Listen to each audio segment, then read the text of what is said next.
یہ تو انجینئر صاحب نے کہا ہے کہ باب تشیع کوئی نہیں اور نبی کے جیسا ہے کوئی نہیں، اس پر ہمارا یقین ہے، ہمارا اعتماد ہے، ہماری سپورٹ ہے، فل سپورٹ ہے.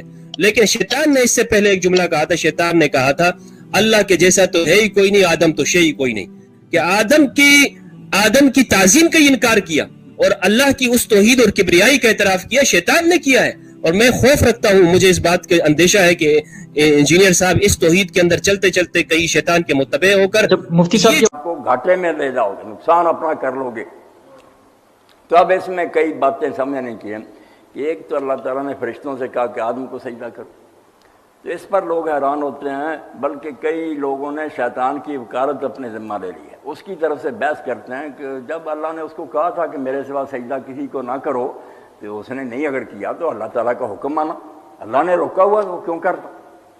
پہلے منع کیا تھا، اب کہہ رہا کرو. بالکل جھوٹ بولتے، کہیں اللہ نے نہیں روکا تھا پہلے، نہ ابلیس نے یہ دلیل دی.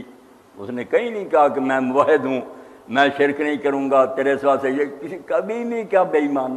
یہ اس کے نامراد جو وکیل ہے یہ جھوٹ بول دے.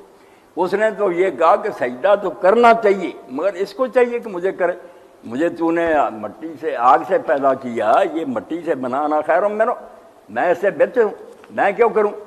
یہ بحث تھی اس کی. اس کو اللہ تعالیٰ نے کہا یہ تکبر ہے اور یہ جرم جو ہے نا بیان کیا، یہ بھی بات آ جاتی. تو اب ابلیس کا آ گیا کہ ابلیس نے نہیں کیا. اس کے بارے میں لوگ کہتے ہیں کہ اس کو حکم ہی نہیں تھا. نہیں، حکم تھا. وہی بات جو میں نے کہی نا قرآن مجید کی کہ ساری جگہوں سے اکٹھا کیا کرو، پتہ چلتا ہے.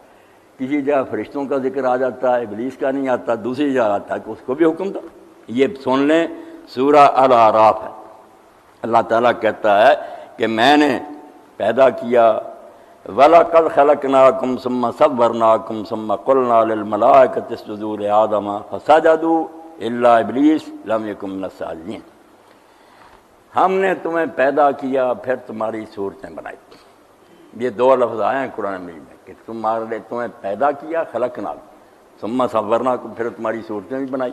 اب سمجھنے کی بات ہے کہ پیدا جو کر لیا صورتیں تو بن گئی، کوئی صورت نہیں تھی جس میں بنا. نہیں، یہ بات نہیں.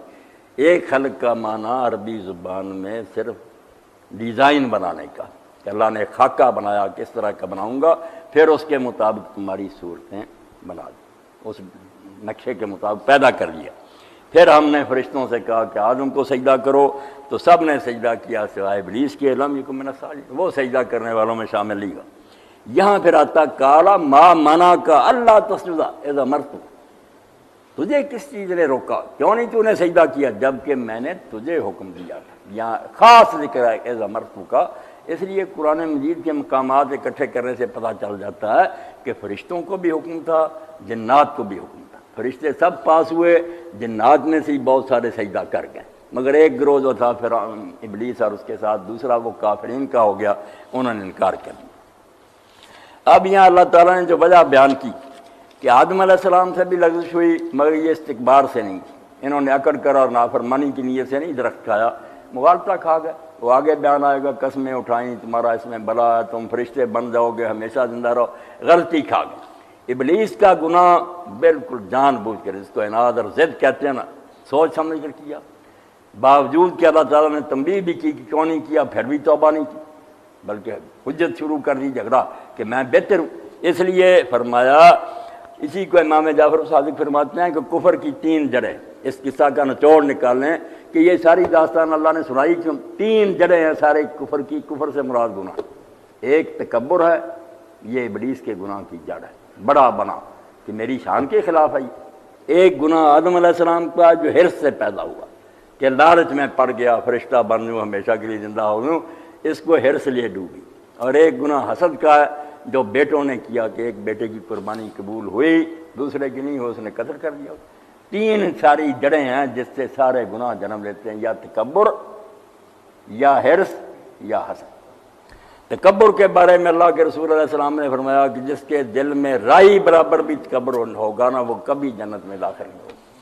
تو صحابہ کرام نے کہا یا رسول اللہ، ہم میں سر شخص پسند کرتا ہے کہ اس کا لباس اچھا ہو، اس کی جوتی اچھی ہو سواری. فرمایا اس کو تکبر کون کہتا؟ یہ تو فطری خواہش ہے، ہر انسان چاہتا ہے میں اچھا بنوں، یہ کوئی تکبر نہیں. ہر شے کی تعریف بھی سمجھنی چاہیے. جیسے ڈاکٹر صاحب کہہ رہے تھے اللہ کے رسول نے موتی حکمت میں خیر ہے. فرمایا تکبر یہ نہیں ہے. تکبر کیا؟ بطر الحق ہے غمت الناس، حق سامنے آ گیا، دل نے گواہی دی کہ بات سچی کہہ رہا، مگر سمجھا میں اس کی بات مانوں تو ادنا آدمی کی بات مان کر میں اپنے آپ کو حقیر کر لوں، اس کو سمجھ آئی مجھے نہیں، بڑا بنا کہ نہیں اگر اچھی ہوتی میری کھوپڑی میں نہ آتی۔ قرآن مجید میں کئی جگہ کافروں نے کہا کہ یہ کمینے اور شودے لوگ جو ہیں انہوں نے حق جو قبول یہ مانے ہم، ان کو سمجھ آئی ہم کو نہیں آئی۔